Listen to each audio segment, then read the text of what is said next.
Déjame interrumpirte un momentito para darle paso a Gregorio Castillo, experto en derecho laboral, ya que tú has traído este tema de que ha sido una pandemia nunca vista, por lo menos en estos últimos 100 años, y preguntarle a Gregorio, ¿cómo ha tomado de sorpresa esto al marco regulatorio de lo que es el derecho laboral y de lo que es, porque no solamente tenemos que inclusive proteger a los empleados, que son la parte más vulnerable, sino también hablamos de los empleadores. Es una situación delicada, importante.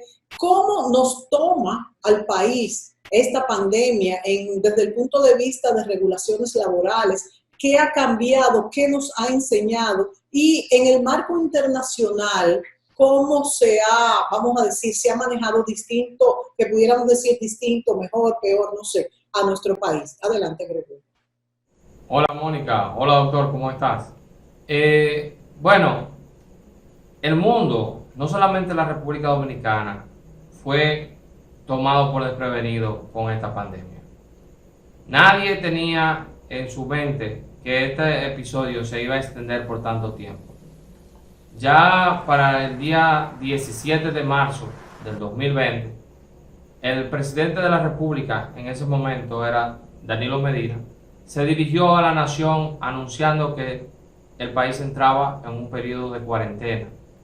Y el día 18, el Ministerio de Trabajo emitió la resolución 007-2020 con la intención de regular ese estado que se estaba generando a partir del día 19.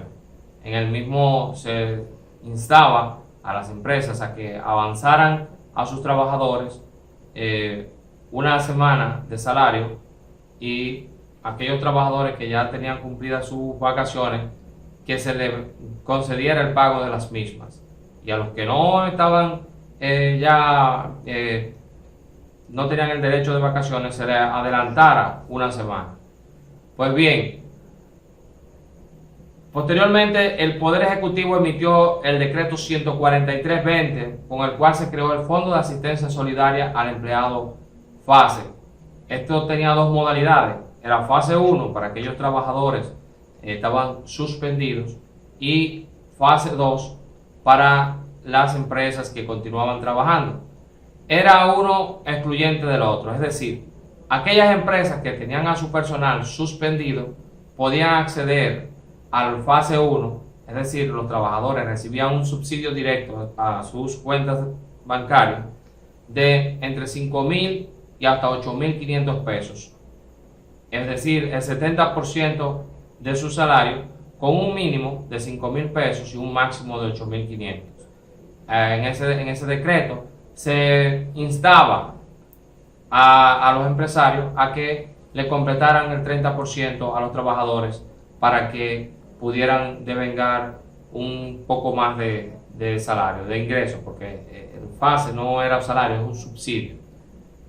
Esto se hizo porque el gobierno sabe que durante una suspensión el trabajador no presta servicio, pero la empresa no paga la retribución convenida.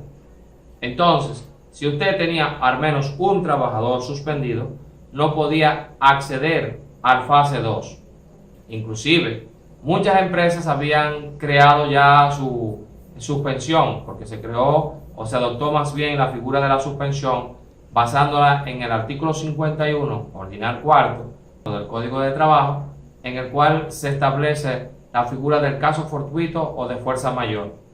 Y todas las empresas, prácticamente todas, suspendieron a su personal para poder acceder al fase 1. Posteriormente se creó el mecanismo para que aquellos trabajadores o aquellas empresas que habían puesto a sus trabajadores en fase 1, pero que realmente estaban trabajando y querían acceder a fase 2, tenían que dejar sin efecto a esa solicitud de suspensión. Eso se hizo a través del CIRLA. Es importante destacar que en ese momento prácticamente FASE no existía, el CIRLA no tenía nada que ver con un asunto como ese. Y en breve tiempo el Departamento de Tecnología del Ministerio de Trabajo y de Hacienda unieron esfuerzos y fueron creando un sistema robusto. Pues bien, este programa estaba previsto para ser desarrollado durante los meses de abril y mayo, y llegado junio, entonces se tuvo que extender el programa, entonces con el decreto 184-20 hasta el mes de agosto. En este se flexibilizó el programa y podían coexistir en una misma empresa las dos modalidades: fase 1 para aquellos trabajadores que continuaban suspendidos y fase 2 para los trabajadores que estaban laborando. En el decreto 184-20 se permitió el ingreso de empresas que no calificaban al principio.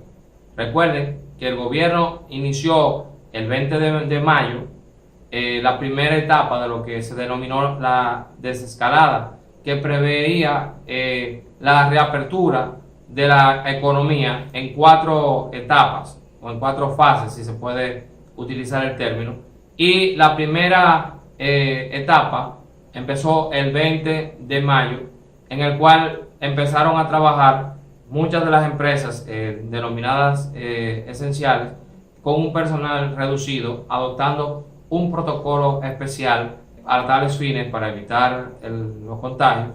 Y el Ministerio de Trabajo, junto con Proconsumidor, con el Departamento también de Inspección y el de Seguridad y Higiene del Ministerio de Trabajo, la policía y varias instituciones, salieron a las calles, salieron a las empresas a confirmar que se estaba cumpliendo con el protocolo designado. Una vez llegó agosto y se instauró un nuevo gobierno, pues el presidente Luis Abinader dictó el decreto 358-2020, mediante el cual se extendió el programa FASE hasta diciembre.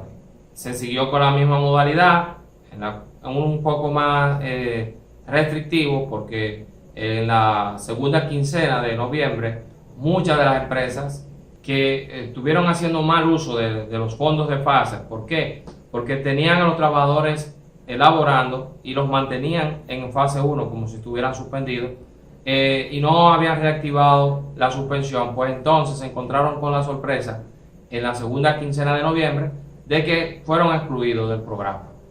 En reiteradas ocasiones se dijo que el programa solamente iba a llegar hasta la segunda quincena de diciembre, y nos encontramos con la sorpresa el 30 de diciembre del 2020 con el decreto 742-2020, que extendió el programa FASE hasta abril. Ojo, con modificaciones. Entre las modificaciones está la supresión o la eliminación del fase 2. Solamente existe fase 1, se denomina fase 1 extendido, y en lugar de pagarse 2 veces al mes, o sea, todas las quincenas, se paga una sola vez, los días 15 de cada mes. También hay mucha gente, muchas empresas quedaron sorprendidas.